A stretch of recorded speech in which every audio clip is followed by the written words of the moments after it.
Hi! ఇవాళ మనం custom list and custom chart గురించి అయితే మాట్లాడదామండి. ఇప్పుడు మనకి ఏదైనా రెగ్యులర్‌గా యూజ్ చేసే అంటే ఇప్పుడు ఫైనాన్షియల్ డేటా తీసుకున్నప్పుడు ఏప్రిల్ టు మార్చ్ అనేది మనకి సార్ట్ అయ్యి రావాలి. సో, సార్ట్ అయ్యి రావాలంటే మనం ఇప్పుడు ఇక్కడ ఉందండి డేటా. సో, మనం సార్ట్ చేయాలంటే sort A to Z, Z to A to Z చేస్తే ఏప్రిల్, ఆగస్ట్ అలా వస్తుందన్నమాట. కావాల్సి మనకేం కావాలి ఏప్రిల్, మే, జూన్, జూలై ఓన్లీ మంత్స్ తీసుకున్నప్పుడు ఏప్రిల్, మే, జూన్, జూలై అలా రావాలన్నమాట.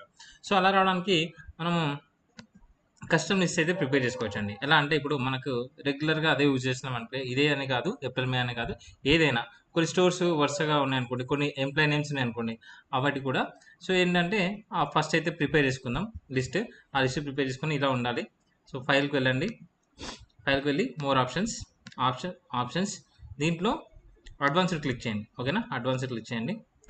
అడ్వాన్స్డ్ క్లిక్ చేసి దీంట్లో custom edit custom list click చేయండి.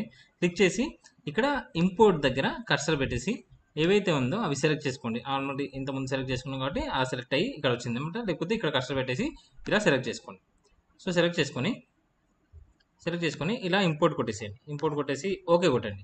ఓకే కొట్టేసి మనకి ఆ విధంగా సార్ట్ కావాలని చెప్పేసి ఓకే మళ్ళీ ఓకే కొట్టండి. ఇలా మనకి ఒక కస్టమ్ లిస్ట్ అయితే వస్తుందన్నమాట. ఇప్పుడు చూడండి నేను ఇది సార్ట్ అని చెప్పినప్పుడు సార్ట్ బై కస్టమ్ సార్ట్ ఉంది కదా, A to Z Z to ఏ కాకుండా సార్ట్ బై కలర్ ఉంది కదా, కస్టమ్ సార్ట్ ఉంది కదా, కస్టమ్ సార్ట్ క్లిక్ చేసి మంత్స్ ఇక్కడ మనం కస్టమ్ లిస్ట్ అని ఉంటుంది కదా, ఈ లిస్ట్ అనేది ఓపెన్ అవుతుంది.